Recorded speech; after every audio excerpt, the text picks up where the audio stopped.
Saya sakit Pak Ustadz. Loh, barusan tidak apa-apa, ngajakin ngopi. Kenapa tiba-tiba Bapak langsung sakit? Assalamualaikum warahmatullahi wabarakatuh. Sahabat El Mahrim yang dirahmati Allah. Sudah pada nonton belum di video-video sebelumnya tentang pengalaman beribadah di Tanah Suci? Nah, saya ada pengalaman menarik nih yang terjadi pada saat di Tanah Suci. Kala itu saya sepulang dari Masjidil Haram. Ya, datang ke hotel, saya beristirahat di kamar. Kala itu teman saya kebetulan ada di samping kamar saya. Dan kebetulan malam itu beliau tidak melaksanakan sholat maghrib dan isya di Masjidil Haram. Dan beliau melaksanakan sholatnya di hotel. Beliau mengajak saya untuk keluar ngopi.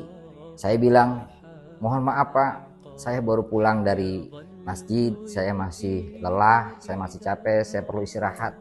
Karena nanti malam jam 2 saya sudah harus bangun. Saya bilang begitu kepada teman saya. Kata teman saya, Pak Ustadz, masa kalah anak muda dengan aki-aki? Teman saya langsung kembali ke kamarnya. Nah, setelah di kamar belum sampai 5 menit, mungkin baru 2 menit.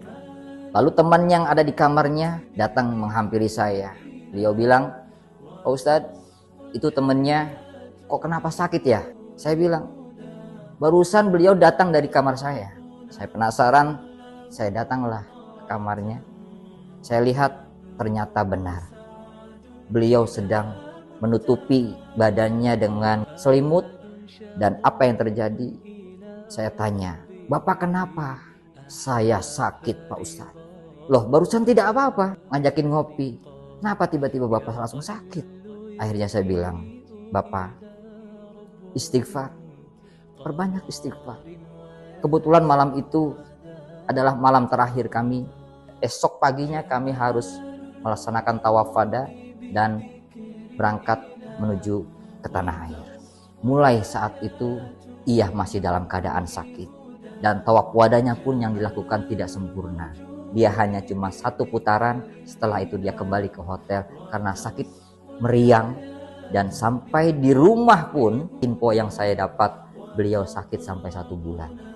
Kesimpulannya bahwa apapun yang terjadi, kita tidak boleh sombong dengan apa yang pernah kita lakukan. Apapun itu ucapan kita, walaupun itu bentuknya sebagai bercanda, di sana tidak bisa kita dijadikan untuk bercanda, bermain-main, apalagi dengan perkataan yang kotor. Terima kasih. Follow untuk video-video berikutnya. Barakallahu fikum. Wassalamualaikum warahmatullahi